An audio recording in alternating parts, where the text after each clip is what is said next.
The vast Iranian plateau is an incredibly aggressive, active environment, a landscape defined much more by physics than by sand. At the center of this system is the Lut Desert. In 2005, satellites recorded the ground temperature here at 70.7 degrees Celsius, that is 159.3 degrees Fahrenheit, hot enough to fry an egg directly on the stones.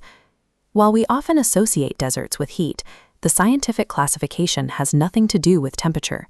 A desert is defined by a singular metric, a complete lack of water. The force driving this dryness is evaporation. In a desert, the air is so parched that water turns to vapor faster than clouds provide rain. Moisture is reclaimed mid-air before a single drop hits the ground. This evaporation engine is the architect of the Iranian interior. It is the reason two radically different, extreme landscapes can exist right next to each other. In the Lut Desert, the evaporation engine wins every single battle. The result is a landscape almost entirely stripped of moisture. Without water to bind the soil or clay together, the earth has no defense against the elements. This hands complete control of the landscape over to the wind. Over millions of years, relentless winds carved the soft bedrock into massive ridges called yardangs and towering sandcastles known as kaluts. Reaching 150 meters, they form as wind-driven sand acts like sandpaper, scraping away softer rock, leaving isolated towers. To survive here, biology must conform to a floor of dark, sun-baked rock where standing water is non-existent.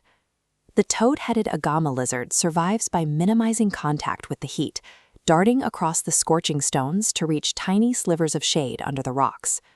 In the Lut, the total absence of water allows heat and wind to sculpt an alien world made entirely of stone. North, in the Dasht-e Kavir, the evaporation engine operates on a cycle. Here, the landscape isn't defined by the absence of water, but its return. During the winter, shallow rains briefly outpace the rate of evaporation. This water collects in low basins, transforming the dry plains into temporary salty marshes.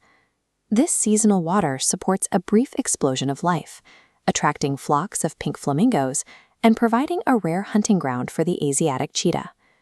As summer approaches, heat lifts the water back into the atmosphere. As liquid disappears, it leaves a concentrated white mineral crust. This creates a dangerous illusion of solid ground, concealing a layer of wet, salty mud that never fully dries. Anything stepping on a weak point, an animal or an off-road vehicle, can break the thin salt and become trapped in the thick mud underneath. While the Lut uses heat to strip life away, the Kavir uses cyclical evaporation to build an ecological trap.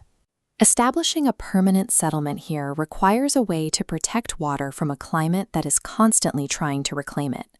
Ancient engineers solved this by moving their water infrastructure underground, hiding it from the sun. They developed the kanat, hand-dug subterranean tunnels carrying fresh water from mountains for miles, keeping it cool until reaching the village. This allowed for mud brick oases.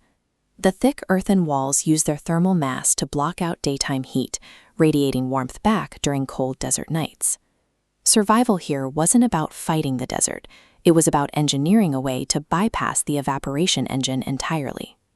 The survival of species like the toad-head agama lizard and the wintering flamingo depends on a narrow equilibrium between rare rainfall and constant heat. That equilibrium is now shifting. As global temperatures rise, the evaporation engine accelerates, reclaiming the final traces of moisture these specialized ecosystems rely on. Human activity makes this recovery harder. Reckless off-roading shatters the fragile salt crusts of the Kavir, while overgrazing removes the few plants that keep the sand from swallowing the remaining oases. These regions are more than just scenery, they are physical archives. The rock towers of the Lut and the salt layers of the Kavir record millions of years of shifting winds and vanishing lakes, holding clues to how our planet's climate has changed over time. By protecting these landscapes, we preserve a blueprint of life's endurance, ensuring these oases and salt flats continue to show how biology can adapt when every drop of water is a hard-won prize.